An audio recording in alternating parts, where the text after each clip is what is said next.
So this video isn't so much about training itself or actual action. It's more about the philosophy and thought processes. And I want you to see the thought process of a balanced aversive trainer who is arguing with a positive trainer. And I'm going to respond to his responses that he gave to the positive trainer because there's a lot of really sketchy things in this and some really bad advice. So let's get started. All right, and show the video to all the Karens in the audience. And they're all Karens. All the purely positive folks who go to all these conferences and read all these books, they're all single, white, childless women. So this first one, he's already name calling. He's already making assumptions, and it just goes to show that he actually hasn't been to any continuing education seminars because it is important that we continue to learn. There's new scientific evidence that comes out. There are new studies, and it's important that we stay up to date to the newest information. And you can see here that he is already making assumptions. And the thing is that positive trainers, it doesn't matter what sex you are, where you're from, how many children you have. If you don't have children, it does not matter, because for those of us in the positive community, we're all about continuing our education and supporting each other in the most positive way possible. And you can see that already with his rhetoric.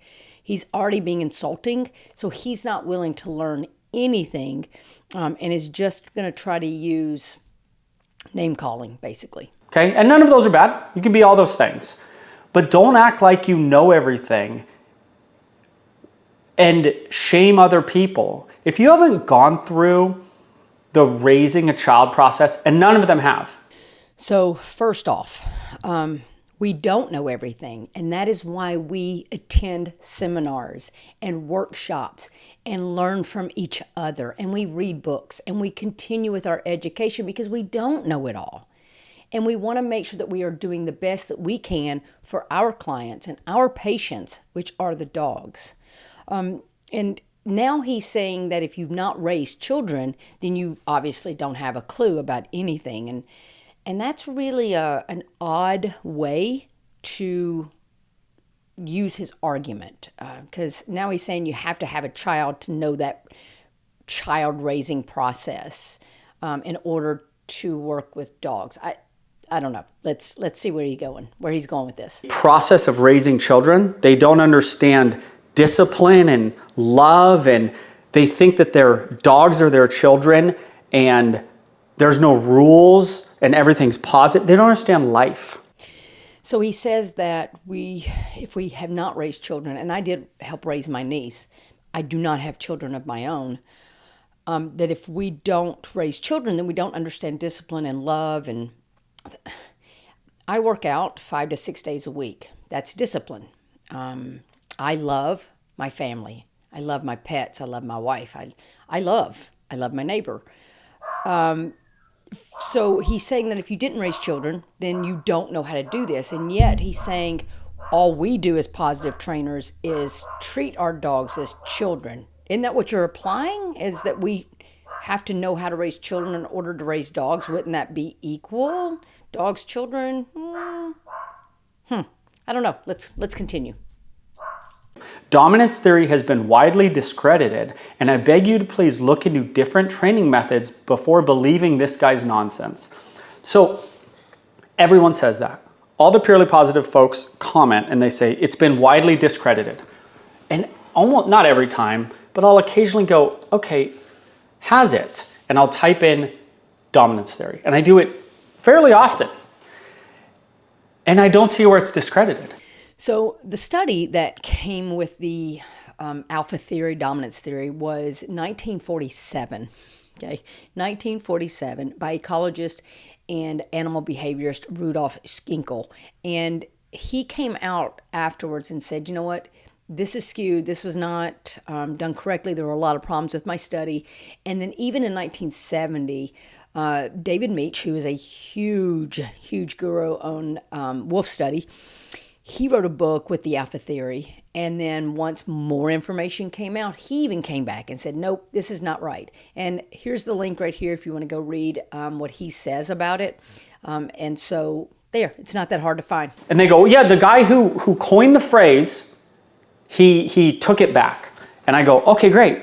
How do I find this? Where do I find this guy saying that it's actually not true? The guy who originally started and wrote a book about it years ago, they say he took it back. I can't find it anywhere. Again, there's the link. Go read. It's obvious you've not done any research because it's not hard to find. You're just trying to validate your reasoning for using punishment. But hey, go check that out. Read it yourself. And I don't really care if you call it dom. I don't really care what we call it. Let's come up with another name, purely positive, folks. Let's come up with another name for the behavior of a dog saying, I'm going to do whatever I want with you, human. Me, I got one. It's called individualism. It's called, oh, I have my own priorities because I am a different creature than you. I don't know. I'm just thinking that's the way to go, right? It's not aggression. Dominance, aggression are totally different things. Let's come up with a new name, you guys. I won't call it dominance, and then you won't be triggered as much. We'll call it something else. But what's the name for the behavior of a dog saying, I'm going to do whatever I want with you because I'm the boss? I like how he invalidates those of us that do find punishment not pleasant. And some of us, because we've used it in training, and I used punishment for the first year of my career, I hated it with a passion.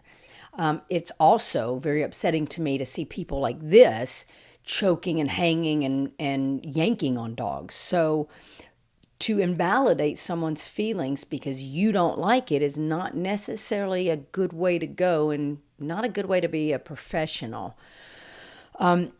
So when a dog decides that he wants to do something, that's because there's a thing called priorities, and priorities are based on genetics. What his genetics are going to be prioritizing his behavior.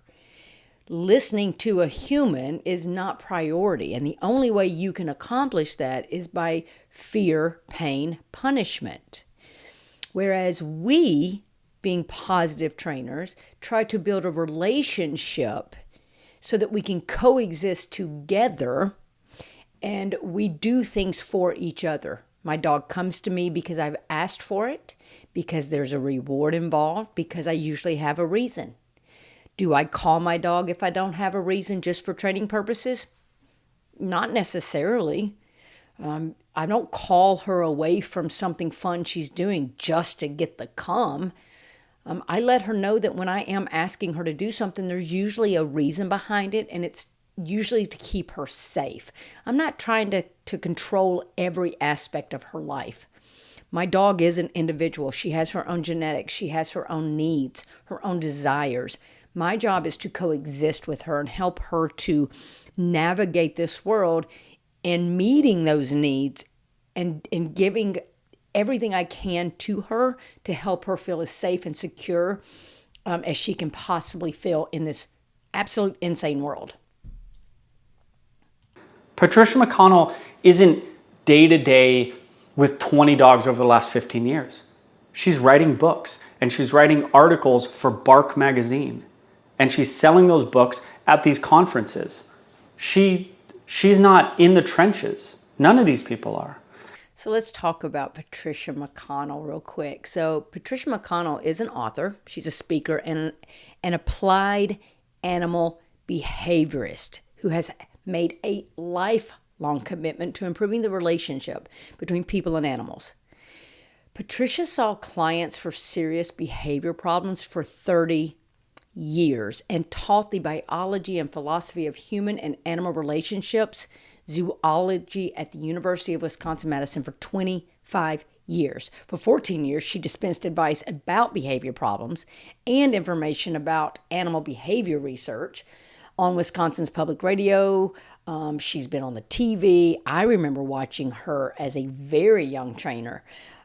She is amazing, and she has written so many books. Some of these books, The Other End of the Leash, is published in 13 languages. The woman knows what she's doing, and for him to sit here and say she's not in the trenches, she's been in the trenches for longer than he could even think about working with dogs. And to be so disrespectful to someone who has put so much into the world of dogs and humans, this is what a lot of the aversive and balance trainers do. They want to talk about how they're not in, that we're not in the trenches. We positive reinforcement trainers, we do it all. We do our continuing education. We work with people. We work with dogs. And we continue to improve so that we can be the best advocate and the best wealth of knowledge for our clients to help these dogs improve. So if you don't know about Patricia McConnell, I do encourage you to go and check her out. She is amazing, and she has been such an integral part of what dog training has become in the positive world. Okay, we'll go on. All right. Submissive with no dog. Dominance is real in the sense that pups can be dominant and submissive with one another, but she calls dogs pups. They're not dogs, they're pups. They're just little creatures that are so fragile. They're just little pups. You can't be mean to pups. So here he is assuming that she means pup as an adult dog, and what she means is puppies. Puppies do play with a dominant submissive kind of interaction, because they're trying to figure out the world, and the way they interact with each other are very different than the way they would interact with adult dogs. And so when we're talking about pups showing some of these things, like being a bully and forcing dogs to fall on the ground and knocking them over and just doing bully behavior, these are pups just trying to figure things out. So what we're talking about are puppies, not dogs as just, oh, precious little pups. It's amazing to me that he can't actually read and see that this is what she said is pup, puppy, puppy, puppy. I'm positive reinforcement trainer. I'm not purely positive reinforcement trainer. Here is something very important for the average pet owner looking for assistance to help create a relationship with their dog. If you have someone who says that they are a positive reinforcement trainer, and yet they argue about the use of punishment, that they have to have it, they're not a positive reinforcement trainer. They are an aversive or balance trainer who falls back on positive reinforcement after the punishment. So it's kind of like, I'm going to spank you for being bad, but then I'm going to give you some candy because you then sat down on the couch. So while you're screaming and running through the house as a child, I'm going to spank you for being bad, but once you sit on the couch, I'm going to give you some popcorn. That's not positive reinforcement training. So anytime you see a trainer who says they're positive reinforcement, they're not going to be arguing why they have to use aversives and punishment. It's so funny. They always, and it's such an interesting thing. They always go, you should read more books. You should go to more conferences. You should go to more online schools. There's never, it's all learning. It's not dogs. There's no go with groups of dogs. So any profession that someone is in, learning should be very important. Continued education should be very important. If we were still training dogs like they did back in the 70s, I think that we would have a major increase in dog bites. You can see by him that he's all about, I don't want to learn, not with books. He'd rather go learn through trial and error with owners' dogs. He's taking owners' dogs and practicing his techniques to see what's going to work and not work, instead of learning about the scientific style of training and actually following along with the development of dogs and how the brain functions and how the behavior that you're seeing externally isn't just a training issue, but sometimes can be, and oftentimes can be, an emotional issue, a physiological issue, a mental issue. that there's something deeper, that the dog's not getting their genetics met, right? Their needs truly met. He would just rather go and take people's money and learn while he is working with these clients' dogs instead of going with his colleagues and his peers and learning about the newest information that's out there on development and on how dogs are learning and what the genetics mean and what we can do from an ethological standpoint to help our dogs be as comfortable as they can be in this world. It's like academia versus the real world. That's what this is. That's what she says. Read more books, go to more online schools, go to more conferences. It's the funniest response ever. So academia is not important to learn about the real world, or would you just rather those that you interact with suffer while you're trying to figure things out? Academia is very important.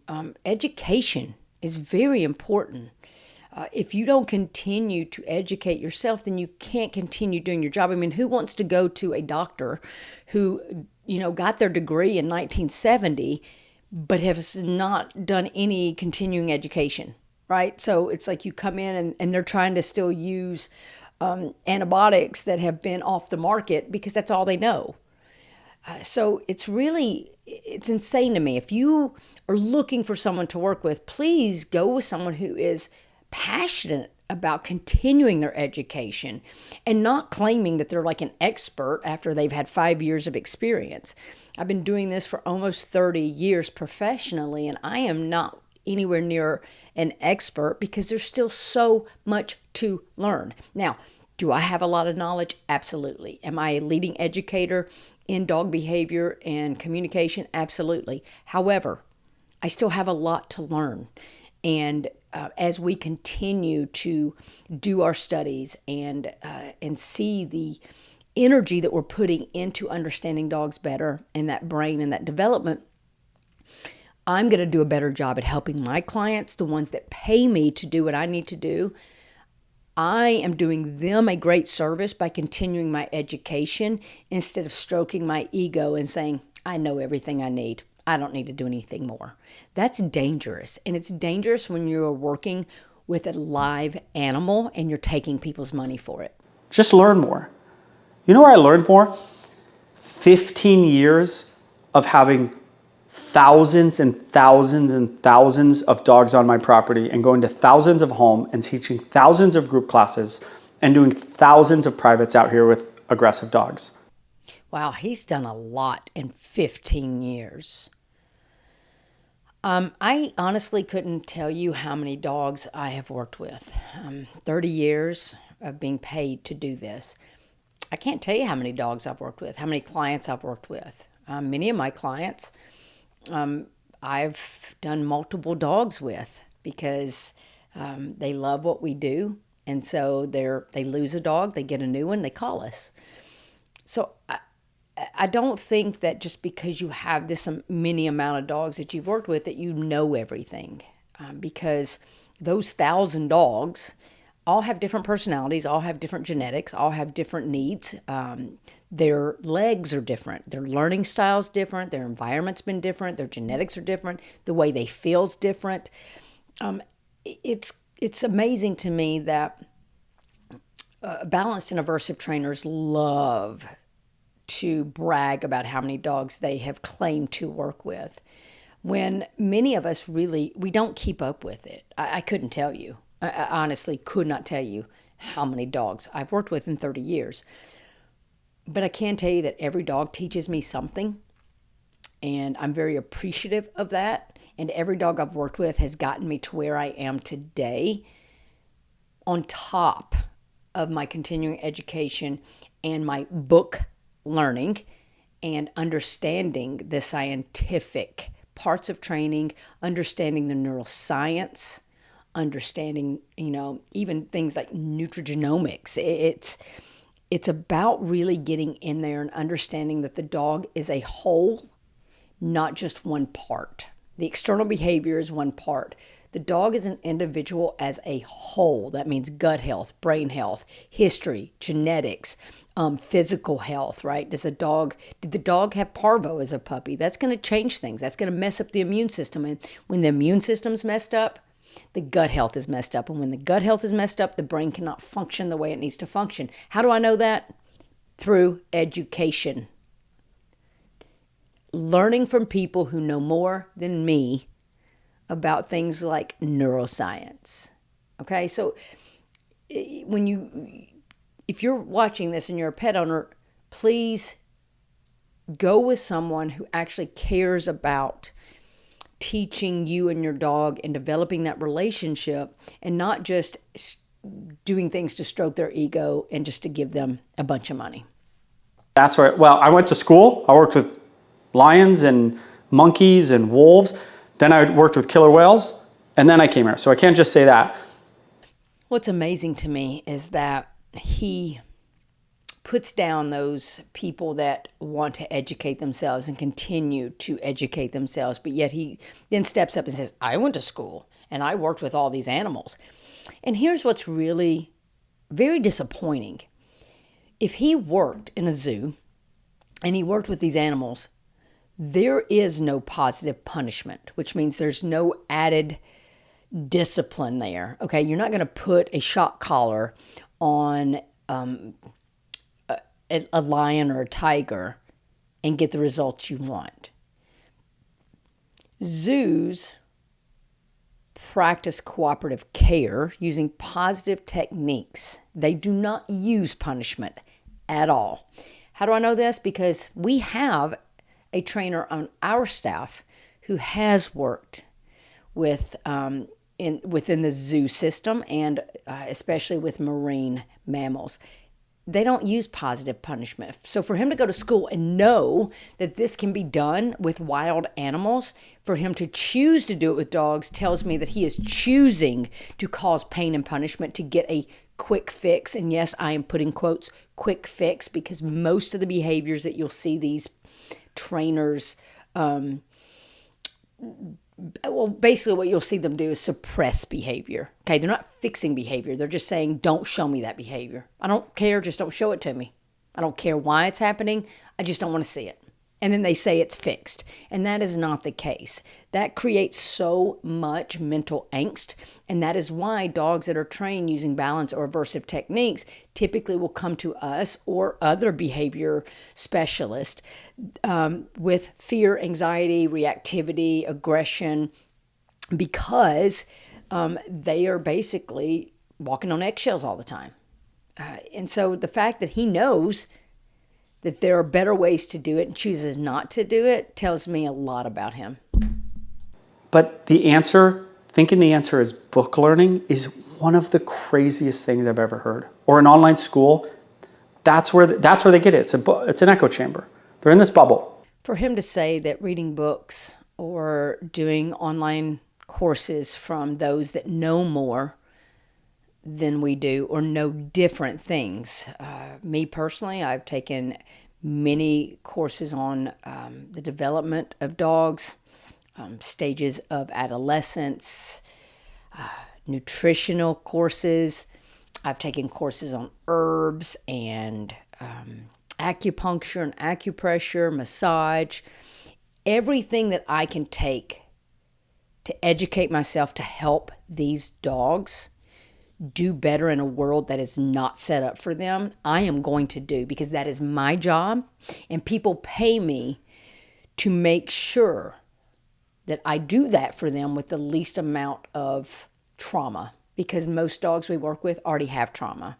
And a lot of this trauma that the dogs come to us with are from prior trainers that were balanced or aversive. Not all. I mean, there are other reasons that trauma happens. Trauma can happen in utero.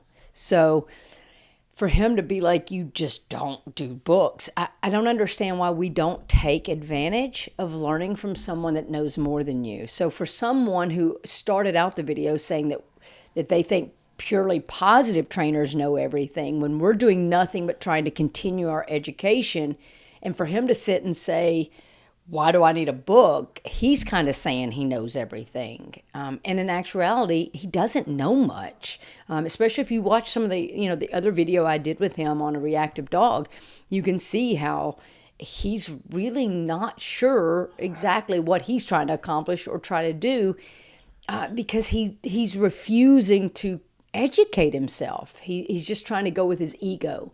And that is not what you as a pet owner, or your dog deserve. You deserve someone who is going to do everything they can in their power to make sure they have all the knowledge they need to help you.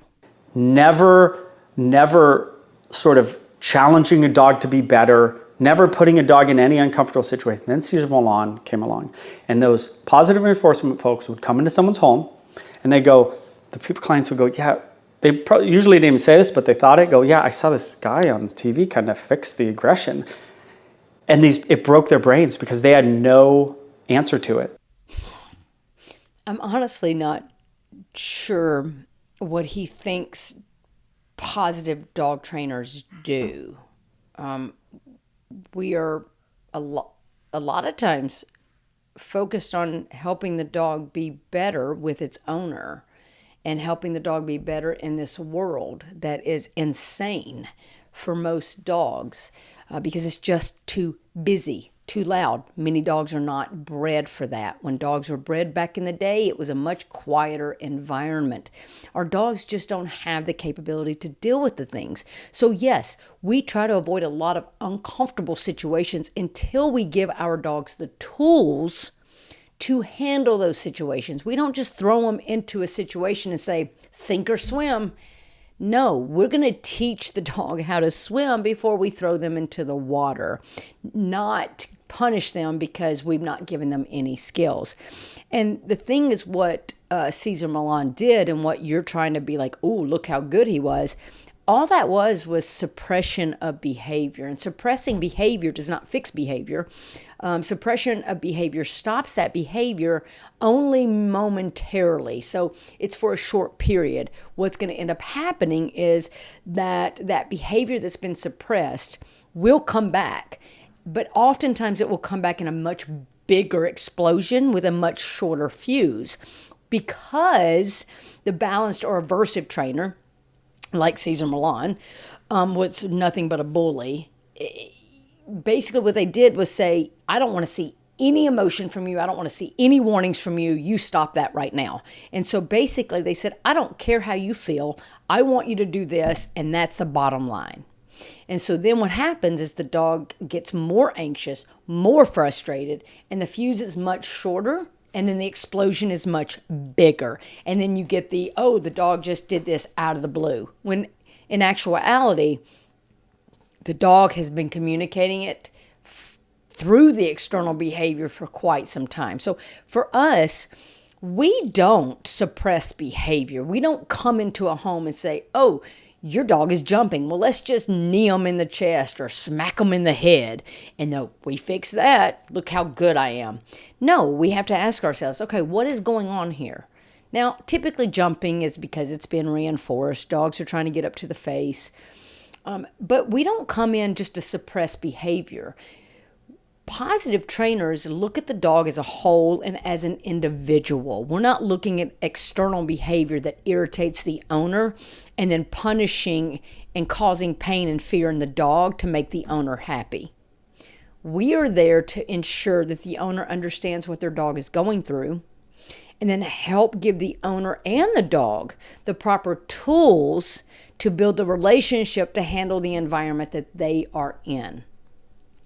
We don't suppress behavior like balanced and aversive trainers do.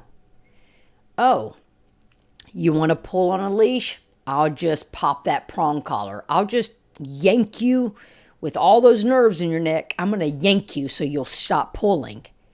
Did that dog learn to not pull on a leash? No, the dog learned to avoid the yank on the collar. So if you take that collar off of the dog will not be able to walk with you because there's no tool that the dog has to avoid. There's no punishment the dog has to avoid. Now, if there's a shock collar, obviously, Dog's going to do it because he's avoiding the shock. He's not learning what to do. He's learning what to avoid. And I can tell you that living a life of learning what to avoid is very stressful, and it's not a good place to be. We want to teach our dogs how to do the things that we need them to do in a cooperative fashion, using positive techniques, building a relationship with a clear understanding from both what the dog needs as well as what the owner needs. It's a mutual relationship. It's not one being a bully over the other. It's not one trying to dominate the other. Because it's funny, because that's what these trainers are trying to do, is dominate, make themselves feel better and stroke their ego. Because if they actually cared about the dog itself and making a difference in the dog's world, they wouldn't be using these techniques. In these conferences and read these books and comment, they all read the same stuff. They have no clients. So once again, he's making an assumption that those of us that choose to use positive techniques, all we do is just learn and we don't have clients. This just goes to show you that he doesn't have a whole lot to stand on as far as true education, knowledge, and ability.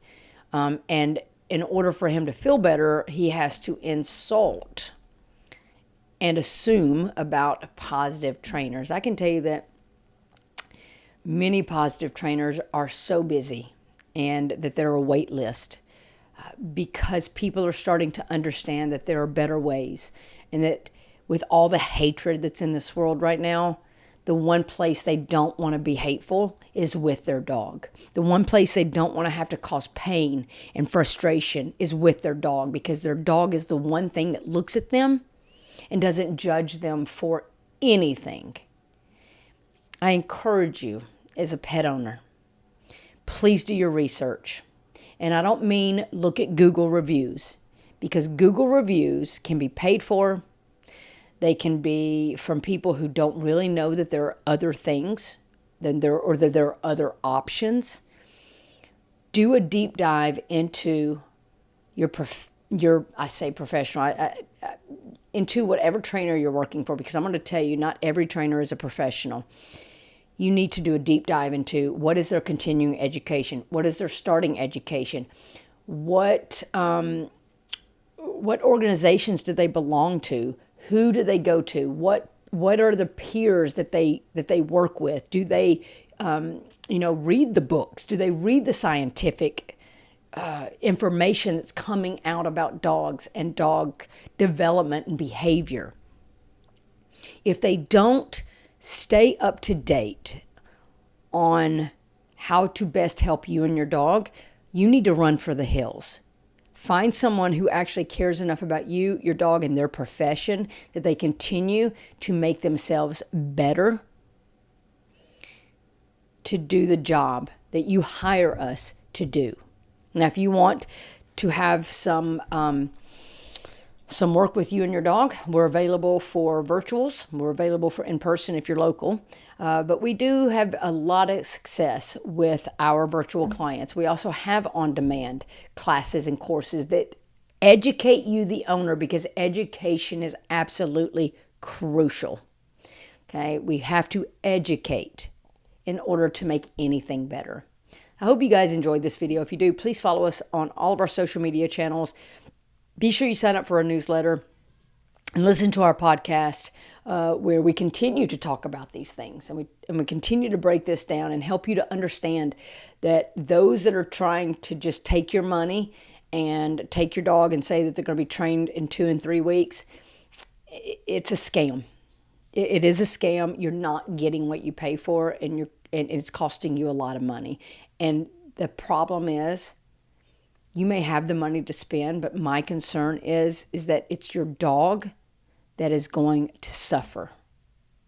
So please make sure you find somebody who actually cares about your dog's emotions, their feelings, and understanding the new and improved information out there on working with our wonderful and amazing canine companions.